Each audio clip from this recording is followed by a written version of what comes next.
ಯಾರು ಇಲ್ಲ. ನನ್ನ ಕಣ್ಮುಂದೆ ಬರಬಾರ್ದೆ ನನ್ನ ಪ್ರಾಣೇಶ. ಕನಸು ಇದು ನನಸು ಇದು ನನ್ನೆದೆಯಲ್ಲಿ ಕಂಡ ರೋಮಾಂಚನ.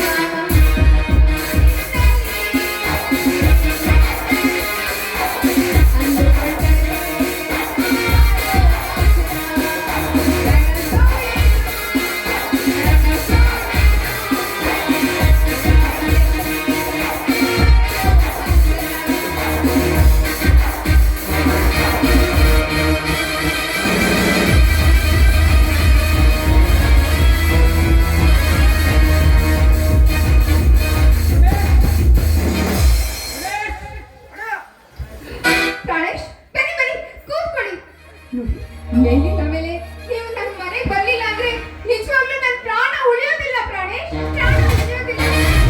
ಪ್ರೇಮ ಸಂದರ್ಭದಲ್ಲಿ ನಾನು ನಿಜವಾಗ್ಲೂ ಸಹಿಸಕ್ಕಾಗ್ತಿಲ್ಲ ಪ್ರಾಣೇಶ್.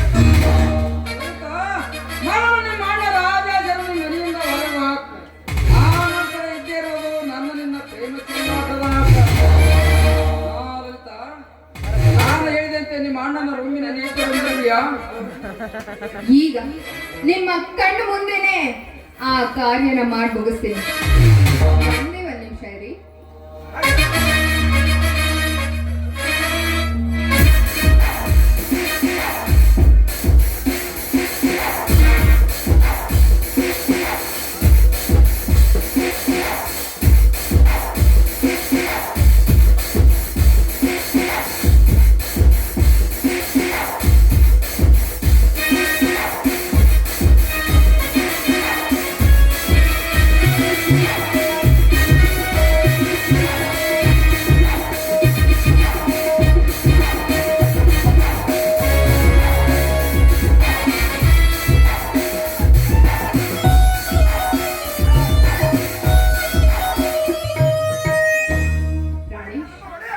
ನಿಮ್ ಕಣ್ಮುಂದೆನೆ ಈ ಕಾರ್ಯನ ಮುಗಿಸ್ತೀನಿ. ನಿಮ್ಮ ಮಂತ್ರದಂತೆ ನೋಡ್ತಾ ಇರಿ.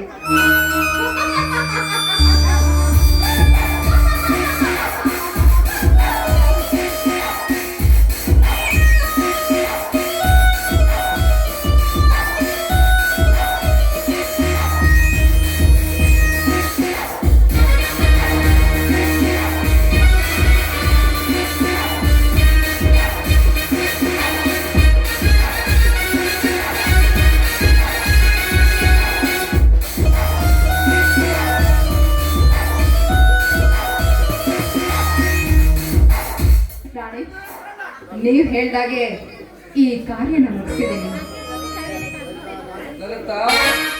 ಈ ನಾನು ಹೋಗಿ ಬರ್ತೇನೆ. ಈ ಕಾರ್ಯವನ್ನು ಬಹಳ ಎತ್ತರದಿಂದ ಮಾಡಬೇಕು. ಆಯ್ತು ಡಾರ್ಲಿಂಗ್, ನೀವು ಅದ್ರ ಬಗ್ಗೆ ತಲೆ ಕೆಡಿಸ್ಕೊಳ್ಳಿ. ಹಾಗಾದ್ರೆ ಒಂದು ಹೋಗಿ ನಿನ್ನ ಮಧುರ ಕಂಟಕದಿಂದ ಹೊರಬೀಳಲಿ ಒಂದು ಕವನ.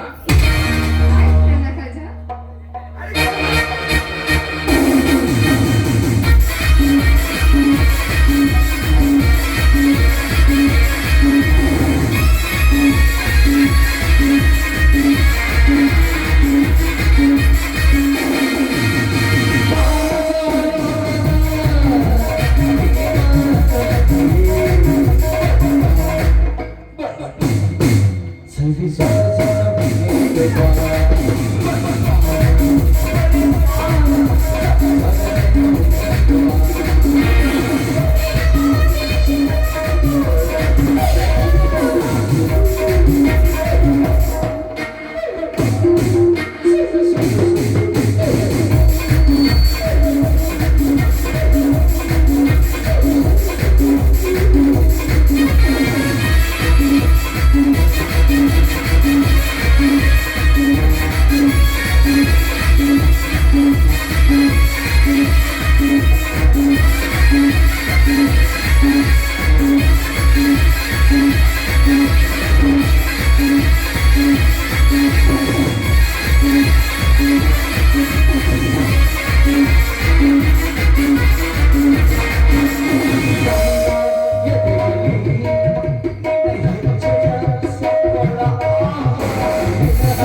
ಬೇಗ ಹೊರಟು ಬನ್ನಿ.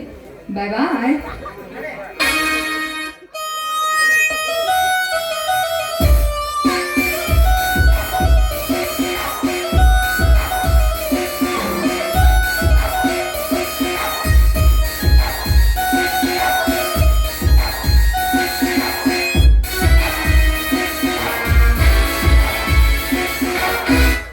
ಲಲಿತಾ, ರಮೇಶ್ ಬಂದಿಲ್ವೇನೆ?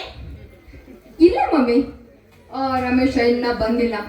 ಮಮ್ಮಿ, ನಿನಗೆ ನೆನ್ನೆ ಹೇಳ್ದಾಗೆ ಆ ಸರನ ತೆಗೆದು ಅವನ್ ಕೋಣೆಯಲ್ಲಿ ಇಟ್ಟಿದ್ದೀನಿ. ಈಗ ಮುಂದಿನ ಕೆಲಸ ನೀನ್ ಮಾಡ್ಬೇಕು ಮಮ್ಮಿ, ನೀನ್ ಮಾಡ್ಬೇಕು. ನಿಮ್ಮ ಅಪ್ಪ ಬರ್ತಾ ಇದ್ದಾನೆ. ಹಾ, ಶುರುವಾಗ್ಲಿ ನಮ್ ನಾಟಕ. ಅಯ್ಯೋ! ಅಯ್ಯೋ ಮಮ್ಮಿ!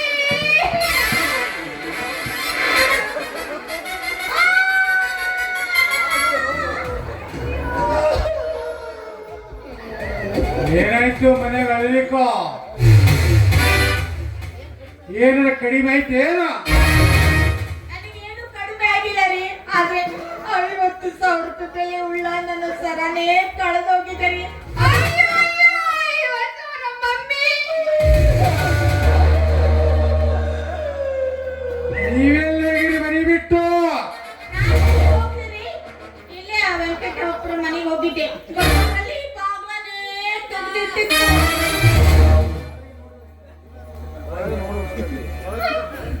ಒಳಗ್ ನೋಡೋಷ್ಟ್ರೊಳಗಡೆ ಟ್ರಂಕ್ ಹೊಡ್ದಿತ್ತು, ಆದ್ರೆ ಸರ ಇರ್ಲಿಲ್ಲ ಅಪ್ಪಾಜಿ. ಅಯ್ಯೋ,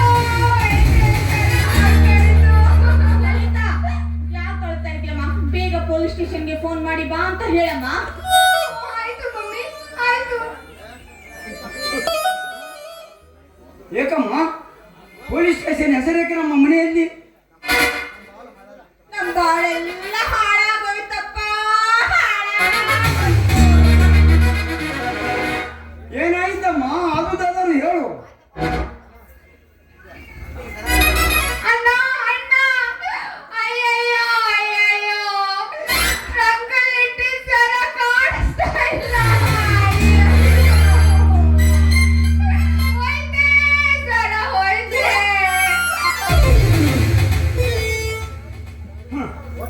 ಒಟ್ಟಿನಲ್ಲಿ ನಮ್ಮ ಮನೆಯಲ್ಲಿ ಶಾಂತಿನೇ ಇಲ್ಲದಾಗಿದೆ. ಏನಾದರೂ ಒಂದು ರಗಳೆ ಇದ್ದೇ ಇರುವುದು.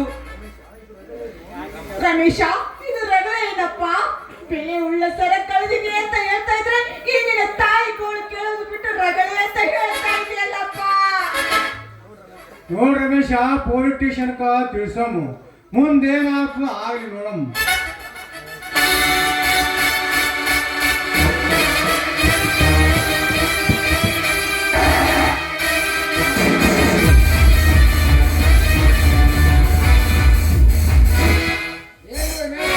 ಏನೋ ಪೊಲಿಟಿಷಿಯನ್ ಅಂತ ಅನ್ನುತ್ತಿದ್ದೀರಲ್ಲ? ನೋಡಿ ಪ್ರಾಣೇಶ, ನಮ್ಮ ಮನೆಯಲ್ಲಿ ಯಾರೋ ಬಂದು ಬೀಗ ತೆಗೆದು 5 ಲಕ್ಷ ರೂಪಾಯಿ ಬೆಲೆ ಸರವನ್ನು ಒಯ್ದಿದ್ದಾರೆ. ಇದು ಎಲ್ಲವೂ ಕೇಳಿದ್ರೆ ನನಗೆ ವಿಚಿತ್ರವಾಗುತ್ತದೆ. ಪ್ರಾಣೇಶ, ಒಮ್ಮೆ ನಮಗೆ ಪೊಲಿಟಿಷಿಯನ್ ತಿಳಿಸುವುದು ನನಗೆ ಸರಿ ಕಾಣುವುದಿಲ್ಲ. ಮೊದಲು ಇಲ್ಲಿ ಎಲ್ಲ ಕಡೆ ಹುಡುಕಿ ಆ ನಂತರ ಎಲ್ಲ ಕಡೆ ಹುಡುಕಿ ಆಗಿದೆ, ಎಲ್ಲಿ ಕಾಣ್ತಾ ಇಲ್ಲಪ್ಪ. ಮನೆ ಬಿಟ್ಟು ಏನು ನುಂಗಿ ಬಿಟ್ರ ಯಾರಾದ್ರೂ ಒಂದು ಅರ್ಥ ಆಗ್ತಾ ಇಲ್ಲಪ್ಪ. ಅಯ್ಯೋ, ಮಮ್ಮಿ, ಏನಾಗೋಯ್ತು? ಉಳಿದಿದ್ದು ಒಂದೇ ಮನೆ, ಆ ರಾಜೇಶನ್ ರೂಮ್ ಮಾತ್ರ. ಆ ರೂಮ್ ಮಾತ್ರ ನಾನ್ ಮಾತ್ರ ಚೆಕ್ ಮಾಡೋದಿಲ್ಲಪ್ಪ, ಯಾಕಂದ್ರೆ ನಾಳೆ ಅದೇ ಅಪವಾದಕ್ಕೆ ಗುರಿ ಆಗ್ಬೇಕಾಗುತ್ತೆ. ಅದಕ್ಕೇನಂತೆ ಅಲ್ಲಿಟ್ಟು ನೋಡಬಹುದಿತ್ತಲ್ಲ. ಹಾ ಸರಿ, ಈಗ ರಾಜೇಶ ಬಂದಿರುವನೇನು? ಬಂದಿದ್ದಾನಪ್ಪ, ಬಂದು ಆಗ್ಲೇ ಮಲಗಿದ್ದಾನೆ. ಅಲ್ಲ, ಇಷ್ಟೊಂದು ನಾವು ಗೋಳಾಡ್ತಾ ಇದ್ರು ಸ್ವಲ್ಪ ಆದ್ರೂ ಬಂದು ಏನಾಗಿದೆ ಅಂತ ಕೇಳಬಾರ್ದೇನು? ಎಷ್ಟು ಚಂದ ಕುಂಭಕರ್ಣ ಬಿಟ್ಟ ಹಾಗೆ ಬಿಟ್ಬಿಟ್ಟಿದ್ದಾನೆ ನೋಡು ಮನೆ. ಹಾ ಸರಿ, ನಾನೇ ಕರೆಯುತ್ತೀನಿ ತಡಿ. ರಾಜೇಶ್! ಓ ರಾಜೇಶ್!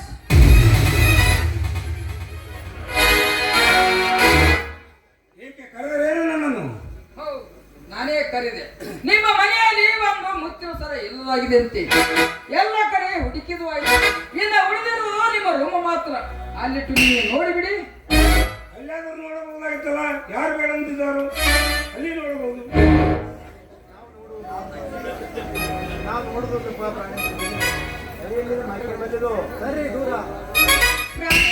ನಾನ್ ಮಾತ್ರ ನೋಡುದಿಲ್ಲಪ್ಪ, ಬೇಕಿದ್ರೆ ನೀನೇ ನೋಡಿ ಬಾರಪ್ಪ. ಆಯ್ತು ಸರಿ, ನಾನೇ ನೋಡಿ ಬಿಡುತ್ತೇನೆ. ರಮೇಶ್, ನೀವಾದರೂ ಬನ್ನಿ ನೋಡೋಣ. ನೋಡಿ ಪ್ರಾಣೇಶ, ನನ್ನ ಮನಸ್ಸು ಸರಿ ಇರುವುದಿಲ್ಲ, ನಾನು ಬರುವುದಿಲ್ಲ, ನೀವೇ ಹೋಗಿ ನೋಡಿಕೊಂಡು ಬರಿ. ಆಯ್ತು ಸರಿ, ನಾನೇ ನೋಡಿ ಬರುತ್ತೇನೆ.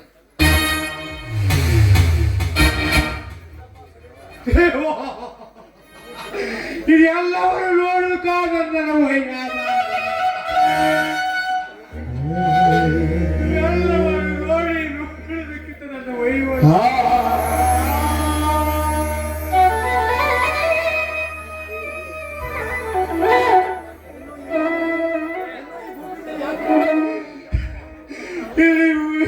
ವೈಯದೇವನನ್ನು ಈ ಭೂಮಿ ಮೇಲೆ ಯಾಕೆ ಇಟ್ಟಿದ್ದೇವ ನನ್ನ ವೈಯ ಮಾಡಿ ಎಲ್ಲವನ್ನು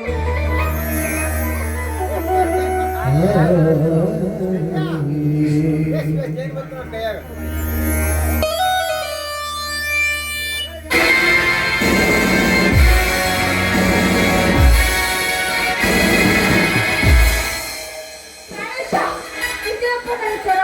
ಅಯ್ಯೋ ಅಯ್ಯೋ ಅಯ್ಯೋ, ಇದೆ ಇದೆ ಸರ, ಇದೆ ಸರ ನಾನೇ. ಎಲ್ಲಿದ್ದಿದು? ಯಾವ ಬಾಯಿಂದ ಹೇಳಲಿ? ಇದು ಹೇಳೋದಕ್ಕೆ ನಮ್ಮ ಬಾಯಿಂದ ನಾಚಿಕೆ ಆಗುತ್ತದೆ. ಇದು ಈ ರಾಜ್ಯದ ಬಾಕ್ಷಿನಲ್ಲಿ ಇತ್ತು. ದೇವ ಇನ್ನೂ ಮುಗಿಲಿಲ್ಲವೇ? ರಾಜೇಶ್, ಇದು ನಿಜವೇ ಅಪ್ಪ? ಇದು ನಿಜ ಮಾಡಿದ್ದು? ನನ್ನ ಇಂಥ ಕೆಲಸ ಎಂದು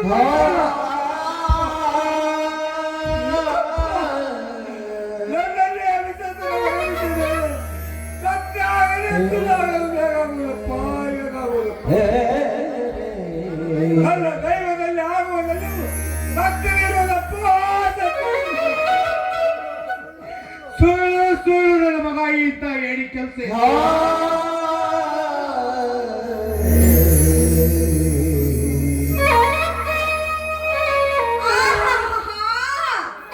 ತಂದೆಗೆ ತಕ್ಕ ಮಗ ನೋಡಿ ನೀವಿಬ್ಬರು. ಮಗನಿಗೆ ಪ್ರೇರಣೆ ಮಾಡಿ ಈ ರೀತಿ ಮಾಡುವಂತ ನಾಟಕ ಮಾಡಿ ಮತ್ತೀಗ ನಾನೇನು ಮಾಡಿ ಹಾಕ್ತಾ ಇದ್ದೀರಾ? ನಿಮ್ಮಂತವ್ರು ನೋಡಿ ನಾವು ಕಲಿಬೇಕು. ತಂದೆ ಮಾಡಿದ ತಪ್ಪನ್ನು ಮಗ ಮುಚ್ಕೊಳ್ಳೋದು, ಮಗ ಮಾಡಿದ ತಪ್ಪನ್ನು ತಂದೆ ಮುಚ್ಕೊಳ್ಳೋದು, ಹೇಗೆ ಮಾಡಿಸಿದ ಜೋಡಿ. ನಿಮ್ಮಂತವ್ರ ಜೊತೆಗೆ ಇದೀವಲ್ಲ, ಇನ್ನು ಮುಂದೆ ಏನೇನು ಕಳ್ಕೊತೀವೋ ಏನೋ ಈ ಮನೆಯಲ್ಲಿ. ಅಮ್ಮ, ಇನ್ನು ತುಳುಗು ಮಾಡುವ ಮಗನಿದ್ದರಲ್ಲವೇ ಮನೆಯಲ್ಲಿಯ ವಸ್ತುಗಳು. ಅಮ್ಮ, ನೀನು ಏನು ತಪ್ಪು ತಿಳಿದುಕೋ ಅಮ್ಮ. ಹಾಗೆ ನನ್ನನ್ನು ದೊಡ್ಡವನಾಗಿ ಮಾಡಿದ ಉಪಕಾರವನ್ನು ತೀರಿಸಬೇಕಂದರೆ ಆ ವಿಧಿ ಒಂದೇ ಸಲ ನನ್ನ ಬೆನ್ನು. ಅಮ್ಮ, ಮುಂದಿನ ಜನ್ಮದಲ್ಲಿ ಆದರೂ ನಿನ್ನ ಉದರದಿಂದ ಹುಟ್ಟಿ ಬಂದು ನಿಮ್ಮೆಲ್ಲರ ಸೇವೆಯನ್ನು ಸಂತೋಷದಿಂದ ಮಾಡುವನಪ್ಪ. ಅಮ್ಮ, ಅಮ್ಮ, ಇನ್ನು ಹೋಗಬೇಕಮ್ಮ. ಅಮ್ಮ, ಒಳ್ಳೆಯದಾಗಿ ಆಶೀರ್ವಾದ ಮಾಡ್ತಾಯಿ, ಆಶೀರ್ವಾದ ಮಾಡ.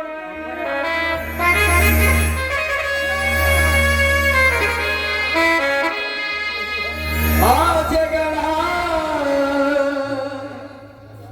ಲೋಕದಲ್ಲಿ ಕಥೆಗಳ ಬರೆದಂತೆ ಜೀವನದ ನೇರು ಮಾಡಿದ್ವಿ ಅಣ್ಣ, ನೇರು ಮಾಡಿ ಪುಟ್ಟಗಳಲ್ಲಿ ಮುಳುಗಿಸಬೇಕಂದಿರುವೆ ನನ್ನ, ಮುಳುಗಿಸಬೇಕಂದಿರುವೆ. ನೀನು ಹೋದರೆ ನಾನು ನಿಜವಾಗಿ ಜೀವಿಸಲಾರೆ ಅಣ್ಣ, ನಿಜವಾಗಿ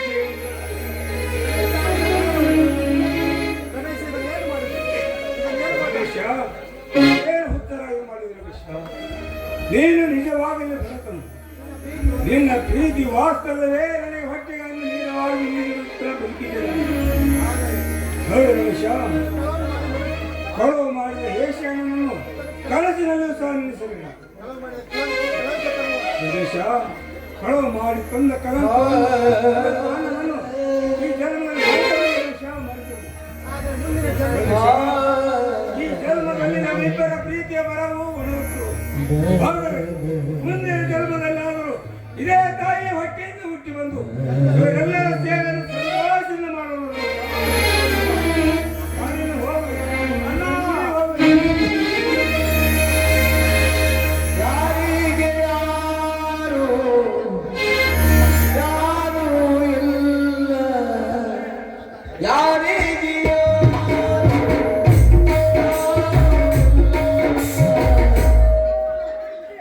ಹೃದಯಕ್ಕೆ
What